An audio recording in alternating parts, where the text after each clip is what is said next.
이스라엘 갈릴리 호수 북쪽 해변에 가게 되면 그 가버나움과 그렇게 멀지 않은 곳에 팔복산이라는 곳이 있어요. 어디냐면 여기 저희 갈릴리 호수 저 위쪽에 보면 산상순을 가르친 역사적인 장소라고 되어 있는 부분 있죠. 거기인데 여기 보면 마운트 오브 비에티튜드라고 써 있는 그 장소입니다. 가버나움 쪽에 있죠. 그것인데요. 여기는 이제 팔복산이라고 이름을 불러요. 우리식으로 하면 그 이름에서 알 수 있는 것처럼 여기는 어떤 것과 관련이 있을까요? 어느 것과? 복이지만 예수님께서 전하신 산상순과 관련이 있는 곳이죠. 산상순의 시작이 어떻게 시작됩니까? 마음이 가난한 자는 복이 있나니 천국이 그들의 것이며 이러면서 이제 하나님 나라의 복 8가지가 이렇게 시작되고 그러면서 이제 우리가 산상순이라고 부르는 그 천국 복음이 전해지게 되죠. 마태복음 5장부터 이제 7장이고 또 이제 누가복음에는 이제 6장과 몇 곳에 이제 나누어져서 기록되어 있어요.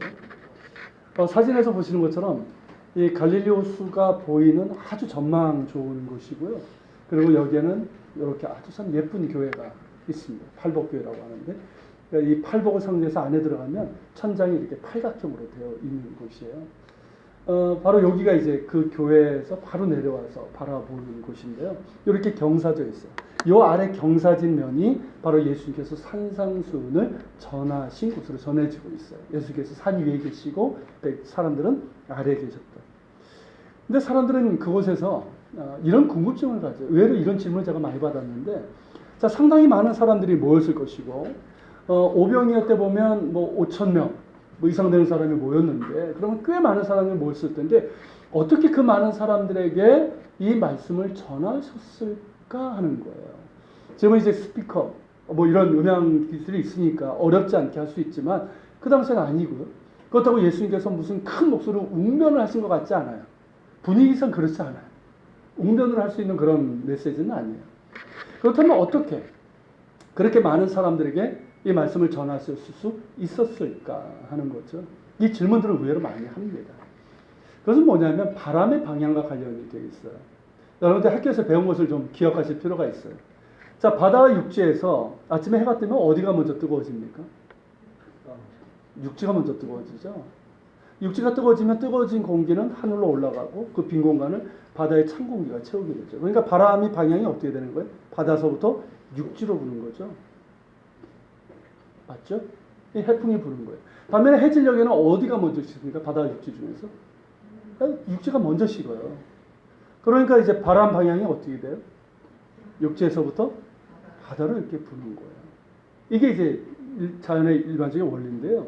이런 이해를 가지고 보면 팔복산에서 자, 이 산상수는 언제입니까? 예수님이 산 정상에 있고 사람들은 무리들은 이 산 비탈에 이렇게 쭉 앉아 있는 형태예요. 언제인 걸로 보입니까? 그렇죠. 늦은 오후나 해질녘으로 볼 수가 있는 거예요. 그러니까 바람이 육지에서부터 바다로 이렇게 불었고 그 바람을 이용하면 그렇게 어렵지 않게 말씀을 많은 사람들에게 전할 수 있어요. 이것이 실제로 실험까지 했다고 그래요. 믿음 없는 미국의 어느 기독교 단체인지 교회인지 모르지만 한 3,000명이 왔대요. 그래가지고 저기서 쫙 앉혀놓고 좀 흩어지게 여유 있게 앉혀놓고 바람을 이렇게 불 때 그때 해봤더니 진짜로 끝에 있는 사람까지 목소리가 들리더랍니다.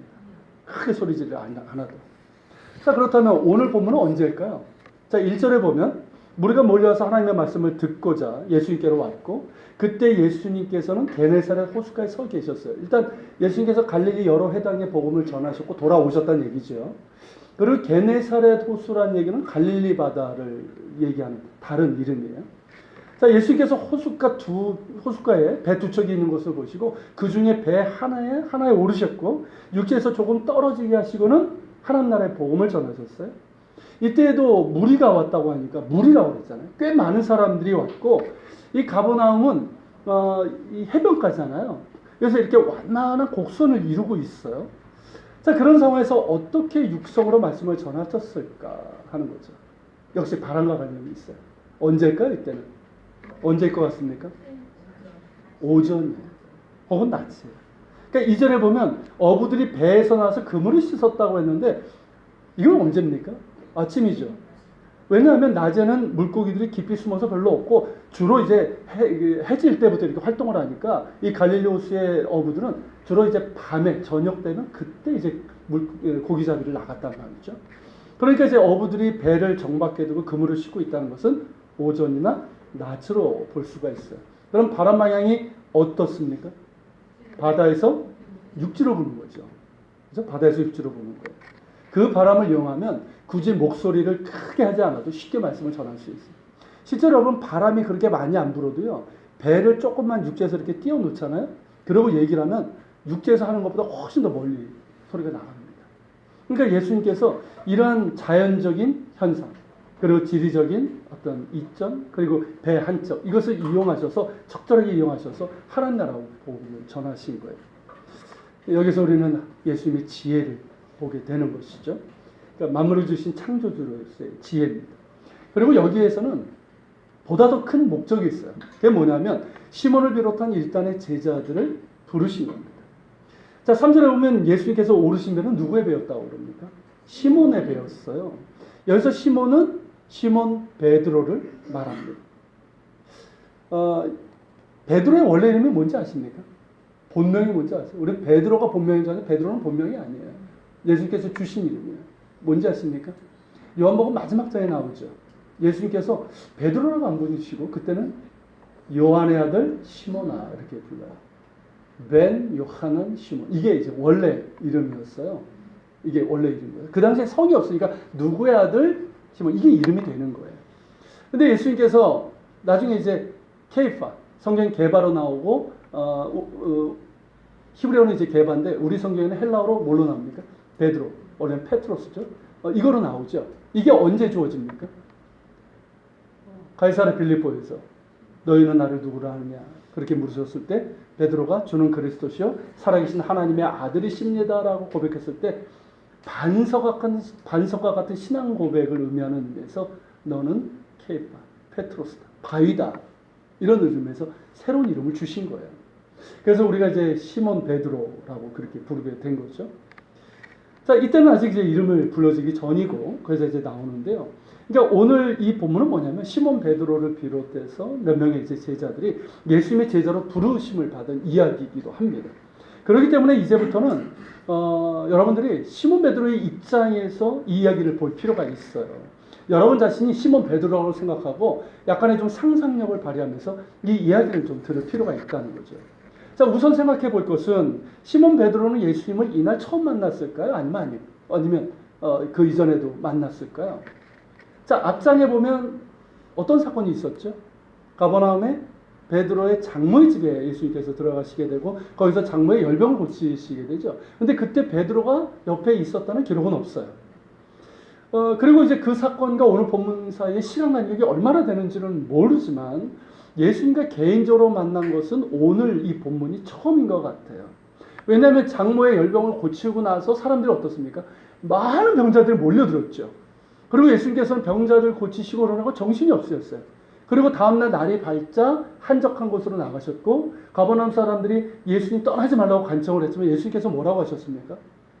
내가 다른 고을에도 가서 하나님 나라의 복음을 전해야 된다. 그러면서 가버나움을 떠나서 갈릴리 여러 회당을 다니셨단 말이죠. 그러니까 예수님에 대해서는 알죠. 왜냐하면 장모의 열병을 고치신 분인데 모르겠어요. 어떻게 알죠. 아니면 약간 떨어져서 이렇게 예수님의 모습을 보거나 그랬을 수도 있어요. 근데 예수님을 개인적으로 만난 것은 이번이 처음이라는 거예요. 그런 까닭에 예수님께서 자신의 배에 오르셔서 배를 육지에서 조금 떼라고 했을 때 그대로 했던 거예요. 자기 장모를 고쳐주신 분이시니까. 그러면서 시몬 베드로는 아주 자연스럽게 예수님의 말씀을 아주 가까이서 듣게 됩니다. 자신의 배에 계시니까 아주 가까이서 듣게 된 거예요. 처음에는 호기심 반이었고 그러면서 자신의 배에 오르셨기 때문에 어쩔 수 없이 말씀을 듣을 수밖에 없었지만 점점 자기도 모르게 주님의 말씀에 빠져들게 되었습니다. 그렇지 않겠습니까? 자, 하나님의 아들께서 직접 전하신 하나님 나라의 복음이에요. 그 복음을 들으면서 어땠을까요? 그래서 감동이 있는 거예요. 아직 잘 몰라. 잘 이해되진 않아. 그렇지만 무언가 정말 감동이 있는 거예요. 감동이. 자기가 어떤 표현할 수 없는. 우리가 예수 처음 믿을 때 그런 경험 있지 않습니까? 뭔지 모르겠는데 자꾸 감동으로 눈물이 쭉쭉 떨어지는 그런 거 있잖아요. 그런 감동을 받은 거예요. 자, 그런 감동을 받았다는 증거가 뭐냐면 예수께서 물에 대한 말씀을 끝이고 나서 시몬 베드로에게 개인적으로 말씀을 하셔요. 근데 그거를 순순히 따르게 됩니다. 이게 이제 이미 말씀으로 감동을 받았다. 우리가 흔히 얘기하는 은혜 받았다는 증거죠. 자, 예수께서 시몬 베드로에게 하신 말씀이 뭡니까? 자, 4절에 나오는데요. 바로 이런 그림이죠. 저기 앉아있는 분이 이제 시몬 베드로 같죠? 그물을 깃는. 어쨌든 이런 그림인 것 같아요. 자, 뭐라고 말씀하셨습니까? 깊은 데로 가서 그물을 내려 고기를 잡으라. 자, 여러분 이 부분을 시몬 베드로 입장에서 한번 생각해 보시라는 거예요. 어떻게 들릴까요? 자, 시몬은 갈릴리 호수에서 태어나서 자라서 잔뼈가 굵은 사람이에요. 줄곧 고기를 잡은 전문 어부예요. 그러니까 고기를 잡는 데 있어서는 누구보다도 전문가인 거예요. 자, 이런 전문가이기 때문에 언제 배를 띄워야 되고 어디에 고기가 많고 이런 건 누구보다도 잘 알아요. 그러니까 다른 곳이라면 모를까? 갈릴리 호수는 뭡니까? 홈그라운드예요. 내 집이고 내 직장이고 내가 잘 아는 곳이에요. 가장 잘 아는 곳이에요. 그런 시몬의 귀에 예수님의 이 말씀이 어떻게 들리겠냐는 거예요. 깊은 데로 가서 그물을 던져 내려 고기를 잡으라. 아니 뭔 소리야? 뭔 소리야? 깊은 데로 가서 그물을 던지라. 지금 낮이고 깊은 물에는 물고기 없는데 이보시오 선생님. 좀 모르셔서 그러나 본데 지금은 이게 안 돼요. 나는 이 갈릴리 호수에서 잔뼈가 굵은 어부예요. 잘 모르시면 그냥 가만히 계십시오. 이랬을까요? 예수님은 분명 어부가 아니에요. 그렇죠? 갈릴리 호수 근처에 사시던 분이 아니에요. 예수님의 직업은 뭐였습니까? 목수였어요. 그리고 지금은 여기저기 다니면서 말씀을 전하는 랍비입니다. 적어도 갈릴리 호수와 고기 잡는 일에는 비전문가예요. 시몬은 예수님의 말씀을 이분이 몰라서 하는 그런 말이라고 가볍게 여기거나 혹은 기분을 언짢아하면서 거절할 수도 있었어요. 그런데 시몬은 예수님의 말씀을 어떻게 합니까? 그대로 받아들이죠. 그러면서 뭐라고 얘기합니까? 시몬이 대답하여 이르되 선생님 우리들이 밤이 새도록 수고하였으되 잡은 것이 없지만은 말씀에 의지하여 내가 그물을 내리리이다. 여러분 이게 참 놀라운 거예요. 어부가 직업인 사람이기 때문에 낮에는 그리고 깊은 곳에는 물고기가 없다는 것을 잘 압니다. 게다가 밤새 고기잡이를 했는데 어땠어요? 그날따라 고기를 전혀 잡지 못하지는 않겠지만 거의 없다는 얘기죠. 그런 거예요. 그러니까 어때요? 피곤하죠. 밤새 수고했는데 고기 하나도 못 잡아봐요. 얼마나 피곤합니까? 짜증도 나고, 그죠? 그리고 생활 염려도 되고 이런 많은 생각이 드는 거예요. 그런데 고기잡이에 대해서는 비전문가가 한낮에 깊은 곳에 그물을 던지라? 이 말을 듣고 길이 그렇게 했다는 거예요. 그렇게. 이게 대단한 거예요. 우리들이 밤이 새도록 수고했지만 그래도 한 마리도 잡지 못했지만 말씀에 의지해서 내가 그물을 내리리이다. 이 말은요. 시몬 베드로가 자신의 경험과 지식과 판단을 내려두고 순종하겠다는 의지가 담겨 있는 거예요. 이게 쉬운 일일까요? 쉽지 않아요. 갈릴리 어부로서 잔뼈가 굵은 사람이 누구보다도 고기잡이에 대해서 잘 아는 사람이 자신의 경험과 지식과 판단, 자기의 상황 이런 것들을 다 내려두고 오직 말씀에 의지해서 그리했다? 이건 쉬운 게 아니에요. 그래서 대단한 거예요. 저는 예수님께서 시몬 베드로 안에 있는 이 가능성을 보셨다고 생각을 해요. 어떤 가능성일까요? 순종의 가능성이에요. 순종의 가능성. 아직 시몬 베드로는 예수님이 누군지를 정확히 모릅니다. 그냥 랍비 정도로 아는 거예요. 아직 그분의 제자도 아니에요. 그저 자신의 장모를 고쳐주신 분, 또 자기 배에 올라서 말씀을 전하시는 어떤 선생님, 랍비 정도로 알고 있었어요. 그런데 그에게는 뭐가 있었냐면 이 가능성이 있었던 거예요. 어떤 가능성? 순종의 가능성이에요. 예수님과 그분의 말씀에 믿음으로 반응하고 순종할 수 있는 그런 가능성이 있었다는 거죠. 그 가능성을 예수님께서 보신 것이고 시몬 베드로가 제자로 부르심을 받을 수 있었던 이유가 되는 거예요. 여러분 시몬 베드로의 입장에서 우리가 보자고 했는데 그렇다면 여러분들은 어떻습니까? 주님의 말씀에 대한 순종의 가능성에 있어서 어떠세요? 만약 예수님께서 베드로와 비슷한 상황 가운데서 여러분들에게 여러분의 경험과 지식과 판단과는 전혀 다른 어떤 것을 말씀하신다면 어떻게 하실 것 같습니까? 에이, 주님, 그런 말씀 하세요. 그건 안 돼요. 어떻게 그렇게 합니까? 하면서 여러분 자신의 경험과 지식과 판단을 내세우면서 무시하거나 거절하실 것 같습니까? 아니면 베드로처럼 내 경험과 지식과 판단으로는 안 되는 것이지만 오직 말씀에 의지하여 제가 그렇게 하겠습니다 라고 할 것 같습니다. 물론 당장은 우리가 어떤 반응을 볼지 몰라요. 하지만 생각해보면 주님과 주님의 말씀에 대한 주님의 말씀에 대한 반응은 결국 둘 아니겠습니까? 순종과 불순종. 둘 중에 하나 아니겠어요? 그 중간은 없어요. 사실 잘 생각해보면. 순종과 불순종 둘 중에 하나예요. 순종하지 않을 때는 나름대로 이유가 있죠. 물론 우리 안에 있는 아주 이 못된 불신, 이 죄성, 욕심 이런 것들이 많은 이유되지만 근데 표면적으로 나타나는 건 어떻습니까? 내 경험이잖아요. 내 상황이잖아요. 내 지식과 내 판단이잖아요. 이런 것들을 우리가 표면적으로 내세우고 이런 것들로 인해서 우리가 순종하지 못한단 말이죠. 내 경험으로는, 내 상황으로는, 내 지식과 내 판단으로는 이건 어렵고 이건 힘들고 이거는 할 수 없는 거예요. 그렇지 않습니까? 인간적으로는 충분히 이해될 수 있는 여지가 있지만 그런 것들에 끌려다니게 되면 우리는 주님의 말씀에 순종할 수가 없게 됩니다. 여러분, 순종은 그런 거예요. 나의 경험과 상황과 나의 지식과 판단이 있지만 그것보다는 오직 주님의 말씀에 의지해서 그리 하는 거예요. 베드로가 그랬던 것처럼 말이죠. 이것이 순종의 가능성이에요. 여러분, 순종과 불순종의 차이는요, 이미 마음에서부터 시작되는 거예요. 생각에서부터 시작되는 거예요. 말에서부터 시작되는 거예요. 좋은 말씀인데, 그죠? 좋은 말씀인데, 은혜로운 말씀인데, 나는 못해요. 지금 내 상황에서는 못해.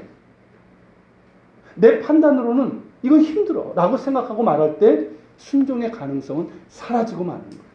무슨 말인지 이해가 되십니까? 하지만 시몬 베드로처럼 밤이 새도록 수고하였으되 잡은 것이 없지만 지금 내 상황은 그래요. 내 경험과 내 판단은 그래요. 그렇지만 오직 주님의 말씀에 의지해서 내가 그물을 내리리이다 하는 사람은 그의 생각과 그의 말에서부터 순종의 가능성이 있는 거예요. 이게 중요한 거죠. 여러분, 순종은 오직 주님의 말씀에 의지하여 생각하는 거예요. 나의 경험과 상황과 내 지식과 판단에 의지해서 생각하는 것이 아니라 주님의 말씀에 의지해서 생각하고 그리 하겠다는 생각. 여기에서부터 순종의 가능성이 생기는 겁니다. 그리고 그 순종은 능력이 되고 축복이 됩니다. 여러분 보십시오. 시몬 베드로가 자신의 경험과 상황과 지식과 판단을 내려놓고 오직 주님의 말씀에 의지해서 깊은 곳에 가서 그물을 내렸을 때 어떻게 됩니까? 엄청난 고기가 잡히죠. 잡은 것이 너무 많아가지고 어떻게 돼? 그물이 찢어질 정도예요.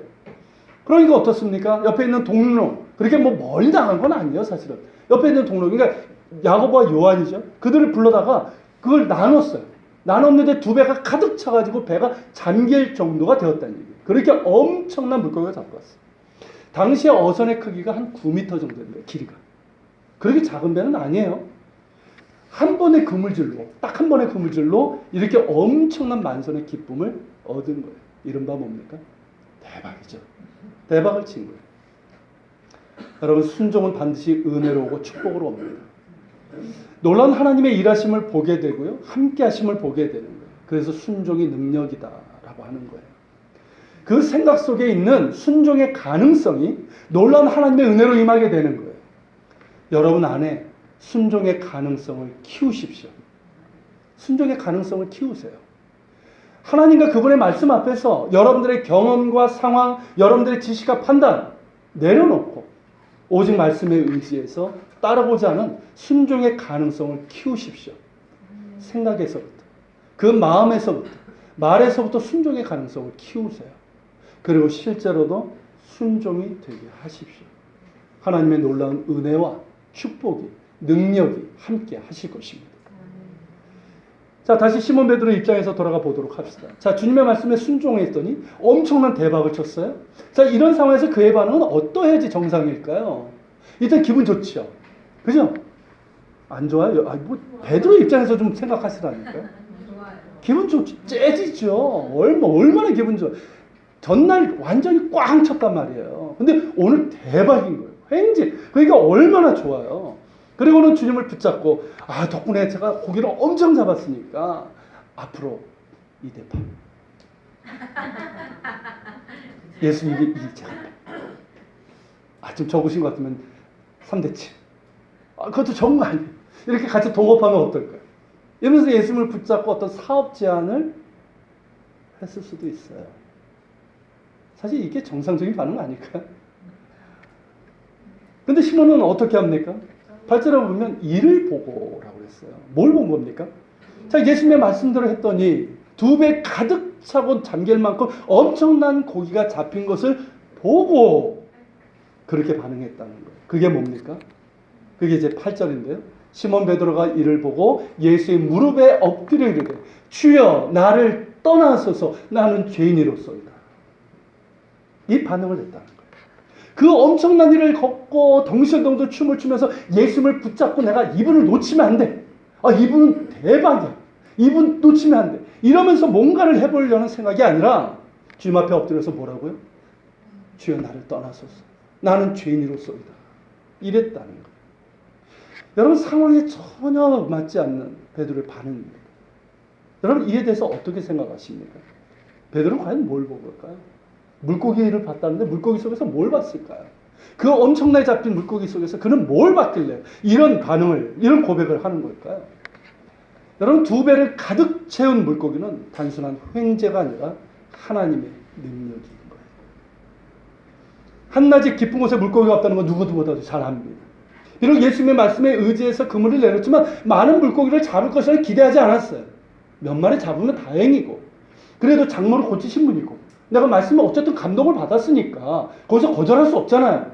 어쩌면 그래서 했는지도 몰라요. 그게 순종의 가능성이 있었다고 하지만 그런데 어떻습니까? 이런 엄청난 일이 일어나는 거예요. 불가능한 일이 일어나는 거예요. 이것은 오직 하나님의 능력이고 하나님만이 하실 수 있는 일인 거예요. 정신없이 그물을 올리고 물고기를 잡으면 그의 눈에 들어온 건 뭘까요? 물고기가 아니에요. 예수님이신 거예요. 예수님은 더 이상 선생님이 아니에요.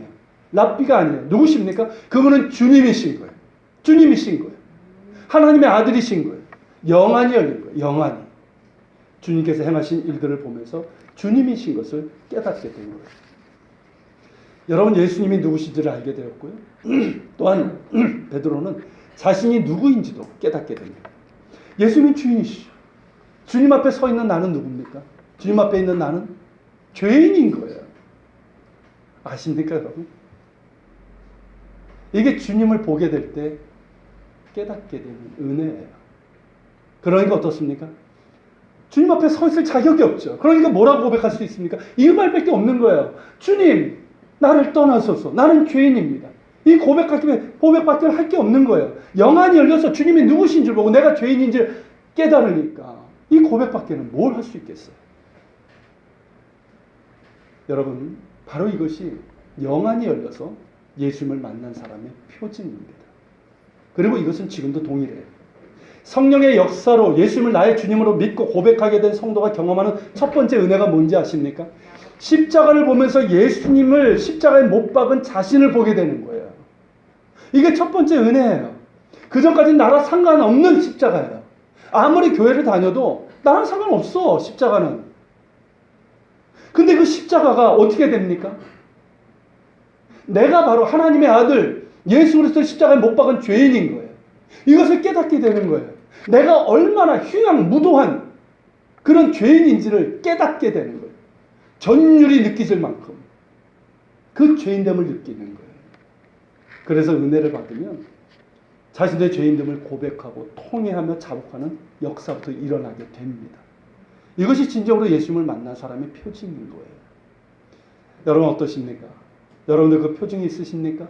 십자가에 달리신 예수님이 나에게 누구시고 나는 그분 앞에 누구인지를 깨닫고 고백하셨습니까?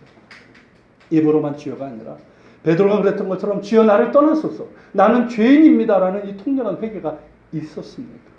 정말 십자가의 능력을 깨달은 사람이냐는 질문이에요. 여러분 찬송가 가사 중에 전 세계 그리스도인들에게 가장 사랑받는 찬송가가 있다면 그건 뭘까요? Amazing Grace. 나 같은 죄인 살리심.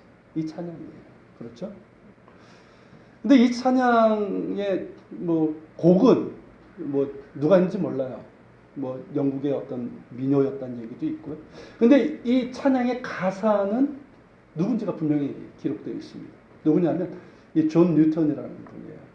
이분 이제 영국 성공의 사제가 된 분인데 그 전에 이분이 뭘 했냐면 노예 무역을 했던 분이에요. 노예 무역. 아프리카 흑인들을 잡아다가 노예로 팔아. 그러면서 흑인들을 그렇게 학대를 했는데 이 찬송이 언제 나온 거냐면 예수를 만나고 나서 자기가 얼마나 흉악무도한 죄인인지를 알고 그러면서 회개하는 가운데 쓴 가사인 거예요. 우리 찬송도 참 좋지만 그 원문을 보면요, 그 찬송 가사 원문을 보면 이래요. 놀라운 은혜, Amazing Grace, How Sweet the Sound. 놀라운 은혜, 그 소리는 얼마나 달콤한가. 나처럼 비천한 영혼을 구원하셨네. 나 한때 길을 잃었으나 지금 길을 찾았도다. 나 눈 멀었으나 지금은 볼 수 있도다. 여러분, 존 뉴턴 역시 어떤 사람입니까? 예수를 만나고 나서 그의 눈이 열린 거예요. 눈이 열린 거예요. 십자가에 달리신 예수님이 누구신지를 알게 됐고 내가 누군지를 알게 된 거예요. 내가 얼마나 사악한 죄인지를 깨닫게 되었고 그런 죄인을 용서하시고 구원하신 주님의 그 놀라운 은혜, Amazing Grace, 찬양할 수밖에 없었던 거죠. 만약 여러분들이 이 찬양을 부를 때 여러분들 마음 가운데 그와 같은 마음으로 고백되고 그래서 나 같은 죄인 살리신 주 은혜가 놀라워 잃었던 생명 찾고 광명을 얻었네라고 주님을 찬양할 수 있다면 그것이 여러분들이 주님을 만난 표징이 될 것입니다. 이 증거가 있어야 돼요. 우리 인생에 있어서 가장 중요한 것은 십자가에 달리신 예수님을 만나는 거예요. 이게 가장 중요한 거예요. 그분이 누구이며 나는 그분 앞에 누구인지를 아는 거예요. 바로 여기에 놀라운 변화가 있고 거듭남의 은혜가 있고 하나님 나라의 능력이 있습니다. 성령께서 그 은혜 주시기를 소망합니다. 우리의 어두운 눈을 여셔서 하나님의 아들 예수 그리스도를 보게 하시고 나의 주님으로 고백하게 하시고 내가 얼마나 극악무도한 죄인임을 깨닫고 나 같은 죄인 살리신 주 은혜에 놀라와 주님을 찬양하고 예배하고 사랑하며 주님을 따를 수 있는 믿음의 사람들 다 될 수 있기를 소망합니다. 아멘. 주여 나를 떠나소서 나는 죄인으로서이다. 이 고백은요 분명 두려움의 고백이에요. 그렇지 않습니까? 주의 영광 앞에 거룩함에 서본 사람은 알아요. 이게 얼마나 두려움인지. 그러나 시몬 베드로는 뭡니까? 빛 가운데 나온 거예요. 빛 가운데 자신을 드러낸 거예요. 저는 수련회 때 제가 말씀드린 것처럼 자신을 어둠 속에 숨기지 않았어요. 주님의 거룩함 앞에서 내 죄가 드러났을 때 그 죄를 숨기지 않았어요. 어둠 속으로 들어가지 않았어요. 오히려 빛이신 주님 앞에 나가서 자신의 모습 그대로를 고백한 거예요. 주여 나를 떠나소서 나는 죄인입니다. 그대로 드러낸 거예요. 그랬을 때 임했던 게 뭡니까? 형벌이 아니라 용서였고 구원이었고 사랑이었어요. 예수님께서는 두려워하는 시몬 베드로에게 뭐라고 말씀하십니까? 무서워하지 말라. 이제부로는 네가 사람을 취하라. 사랑하는 두려움이 없고 온전한 사랑의 두려움을 내쫓나니. 요한일서 4장 18절의 말씀처럼 그렇게 시몬 베드로의 두려움을 내쫓으신 거죠. 그뿐만 아니라 그를 제자로 부르셨고 그에게 사명을 주셨어요. 그 사명이 뭡니까 여러분? 네가 사람을 취하리라. 복음서 다른 부분에 어떻게 되어 있죠? 네가 사람 낚는 어부가 되게 하리라. 자, 사람을 취하리라. 사람 낚는 어부가 될지다. 이게 무슨 뜻일까요? 보통 이제 사람을 낚는다. 이게 좀 부정적인 뜻으로 많이 쓰지 않습니까? 지금도 보면 낚였네 뭐 이런 표현 쓰잖아요.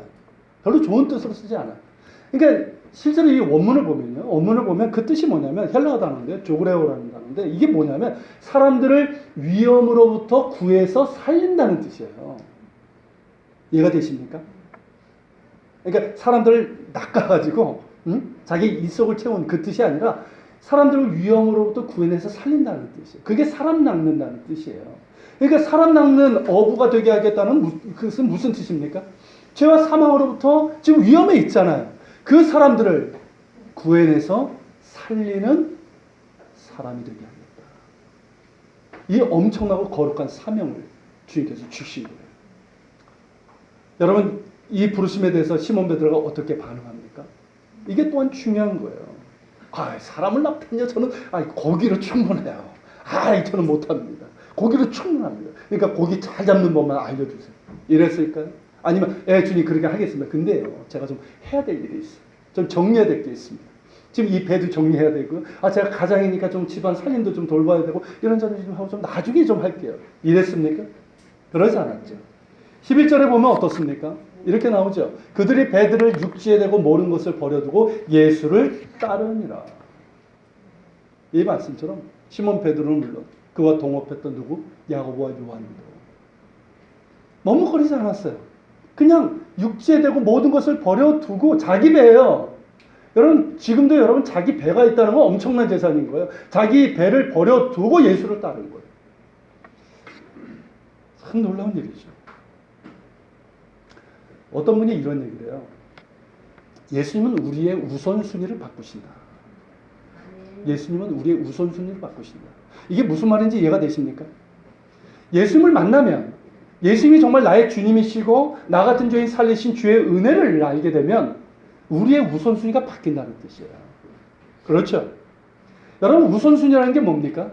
내가 중요하게 여기는 순서잖아요. 내가 사랑하는 것, 그 순서예요. 그게 우선순위죠. 예를 들면 내가 돈을 가장 사랑하게 되면 내가 가장 중요한 것으로 여기면 언제나 나의 우선순위는 뭐가 될까요? 돈이 될 수밖에 없어요. 내가 우리 한국 남자들 일 중독 많이 있으니까 내가 일을 중요하게 여기면 어떻습니까? 항상 나의 우선순위는 일인 거예요. 미국 드라마에 보면 그런 거 많잖아요. 또 꼭 그런 문제 나오잖아요. 애가 항상 상처받죠. 뭐 때문에? 아빠가 학교에서 뭐 하는데 일 때문에 못 오는 이런 것들이 있잖아요. 이런 우선순위가 그렇게 되는 거예요. 그러니까 내가 나 자신을 가장 우선적으로 생각하면 언제나 누가 우선입니까? 내가 우선인 거예요. 내 일, 내 상황 이런 것들이 우선이 될 수밖에 없어요. 그리고 이것이 정상이에요. 그죠? 이건 매우 정상적인 거예요. 언제까지? 내가 예수님을 만나기 전까지. 내가 예수님을 만나 거듭나기 전까지. 이게 지극히 정상적인 거예요. 그렇지만 우리가 예수님을 만나서 거듭나게 되면 우선순위가 바뀌게 됩니다. 나 같은 죄인 살리신 주 은혜를 깨닫게 되면 나의 우선순위가 달라지게 되는 거예요. 내가 주님을 사랑하고 주님과 동행하는 삶을 살아가면 살아갈수록 나의 우선순위는 확연하게 달라지게 되고 분명하게 됩니다. 이랬다 저랬다 하지 않게 되는 거예요. 나의 우선순위는 주님이십니다. Jesus first. 예수님이 나의 우선순위에 있어서 첫째예요. 그렇기 때문에 어떻습니까? 예수님과의 교제가 우선인 거예요. 주님과의 예배, 주님을 예배하는 것이 가장 우선이고요. 하나님의 말씀에 따라 살면서 주님과 동행하는 가운데 예수님을 닮아가는 것. 이게 내 삶에 있어서 우선순위인 거예요. 무엇을 먹을까 마실까 중요한 문제지만 그것보다는 어떻습니까? 주님 말씀처럼 먼저 주의 나라와 의를 구하는 것.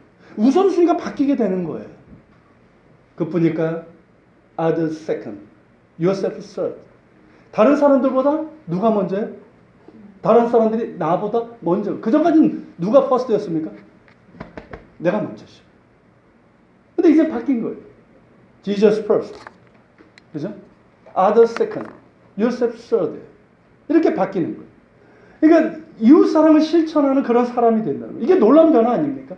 그저 나만 알던 사람이잖아요. 우리가 그러지 않았습니까? 나만 알고 나만 소중할 줄 알고 그저 내일이 우선이었던 사람이 Jesus first. 예수님이 내 삶의 우선순위가 되는 거예요. 주님을 사랑하는 사람이 되는 거예요. 예배하는 사람도 그분의 말씀대로 살아가는 사람이 되는 거예요. 그러면서 other second. 다른 사람들을 섬기고 자신을 낮추고 섬기며 사랑하는 이런 사람이 되는 거예요. 여러분 이거 놀라운 변화 아닙니까? 여러분 여기 써있는 것처럼 Jesus first, others second, yourself third. 이 앞자를 따면 어떻습니까? joy죠. joy. 기쁨이에요. 기쁨. 조이 선교회 이게 로고라고 얘기를 하는데 여러분 실제로 어떻습니까? 여기에서 기쁨이 있는 거 아니겠어요? 여러분 나만 알고 나만 소중한 줄 알고 나만 위해서 사는 사람, 내가 우선순위인 사람은요 진짜 기쁨을 몰라요. 진정한 만족과 진정한 행복을 몰라요. 잠시의 만족은 있어요. 그렇죠. 내가 원하는 거 얻었으니까 오래 못 가요. 그런데 여러분 예수님이 정말 나의 우선순위가 되고 그분을 사랑하고 그분의 뜻대로 살아갈 때 어떻습니까? 놀라운 기쁨이 있어요. 우리의 행복은 어디 있습니까? 예수님이 우선일 때 있는 거예요. 예수님 사랑 안에 있을 때 있는 거예요. 그러면서 나만을 위해서 쓰던 사람이 다른 사람을 위해서 쓸 줄 알고 섬길 줄 알고 사랑할 줄 알고 그럴 때 어떨까요? 진정한 사랑이 뭔 줄 알게 되는 거예요. 그러니까 지난 우리 수련회 때 말씀 나눈 것처럼 하나님의 사랑이 우리 안에 온전해지는 거예요. 여러분 여기 기쁨이 있는 거예요. 여러분 예수님을 사랑하면서 그 사랑에 힘입어서 다른 사람을 사랑하며 섬기는 이웃사랑을 실천할 때 기쁨과 행복이 있어요. 그러니까 사랑의 통로가 되는 기쁨이고 축복의 통로가 되는 행복이에요. 그 기쁨과 행복을 누리는 사람들이 누굴까요? 그게 예수 믿는 사람이에요. 그런 사람들이 그리스도인이라고 하는 거예요. 단지 교회만 다니는 사람들이 아니라 바로 우리들인 줄로 믿습니다. 지난 수련회 주일 예배 때 마지막에서 녹음이 안 돼가지고 제가 못 올렸는데 제가 이런 예화로 마지막 말씀을 드렸던 거 기억나십니까? 그러니까 베트남 전쟁 기억나시죠? 그 월남전에서 이제 돌아온 사람인데 이 사람이 이제 아내가 너무너무 보고 싶은 거예요. 근데 이제 부산항에 가까우자 걱정이 됐다고 그러죠.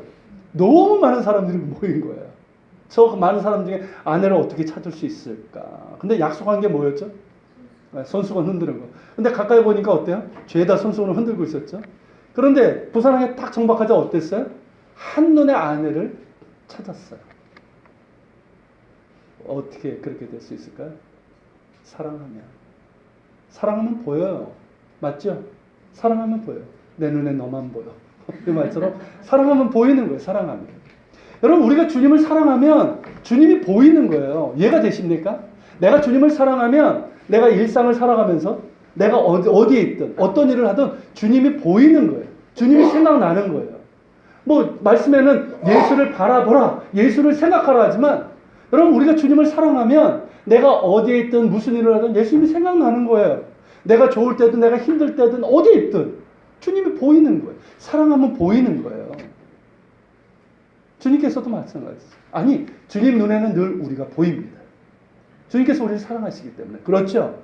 하나님이 우리를 먼저 사랑하셨잖아요. 주님의 눈동자는 항상 우리가 있어요. 여러분 자신이 있어요. 믿으십니까? 주님께서 그러시는 거예요. 내 눈에 너만 보여. 이게 주님의 말씀이에요. 그런데 여러분 주님의 눈길이 더 머무는 사람이 있어요. 어떤 사람일까요? 사랑하는 사람이에요. 딴 사람 아니에요. 주님 사랑하는 사람이죠. 주님의 눈길이 머무는 사람 말이에요. 주님을 사랑하는 사람이에요. 그리고 그 사랑에 힘입어서 서로 사랑할 줄 알고 용서할 줄 알고 사랑의 통로가 되고 축복의 통로가 되는 사람. 그런 사람에게는 주님의 눈길이 머물 수밖에 없어요. 주님의 눈길이 머문다. 무슨 뜻일까요? 그 사람에게 더 많은 것을 맡겨주실 수 있는 거예요. 그 사람을 통해서 많은 사랑이 흘러가도록 많은 주님의 축복이 흘러가도록 통로로 삼으시게 되는 거예요. 저는 우리가 그런 사람들이 되기를 소망합니다. 우리 예한 공동체가 그런 공동체가 되기를 소망합니다. 그래서 주님께서 우리가 많이 맡겨주시면 좋겠어요. 여러분 사랑합시다. 주님 사랑합시다. 주님이 나의 우선순위예요. 그리고 서로 사랑합시다. 사랑합니다. 자, 우리 자리에서 일어나서 같이 찬양 드리고 기도하는 시간 되겠습니다. 주님 말씀하시면 찬양합니다.